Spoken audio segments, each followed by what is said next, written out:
ప్రజల చేత ఎన్నికైనోడు కాదు. ఫస్ట్ ప్రధానమంత్రి అయింది ఎట్లాగా? బ్రిటిష్ వాళ్ళ చేత నియమించబడినట్టు ఉంటాడు ఓ రకంగా చెప్పాలి. కాంగ్రెస్ పార్టీలో ఎవరు ప్రధానమంత్రి అన్నప్పుడు సర్దార్ వల్లభాయ్ పటేల్కి 21 మంది ఓట్లేశారు. అప్పుడు ఇక దేశవ్యాప్తంగా ఇప్పుడు రాష్ట్రాలు ఉన్నట్టు అప్పుడు ఉండేవాళ్ళు అనమాట. అందులో ఈ సిడబ్ల్యూసీల డెసిషన్లో 22 మందిలో 21 మంది నెహ్రూకి వ్యతిరేకంగా ఓటేశారు. సర్దార్ వల్లభాయ్ పటేల్కి ఓటేశారు ప్రధానమంత్రి పనికి వస్తాడని చెప్పేసి.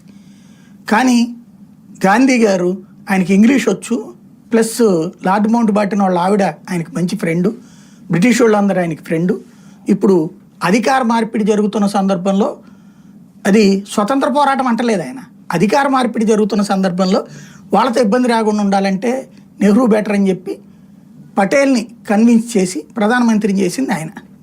ఆ విధంగా ప్రధానమంత్రి అయినాడు మొదట, ప్రత్యక్ష ఎన్నికల్లో కాదు అది. ఆ తర్వాత కాలంలో జరిగిన ఎన్నికల్లో ఆయన ప్రధానమంత్రి అయ్యాడు, నో డౌట్ అందులో.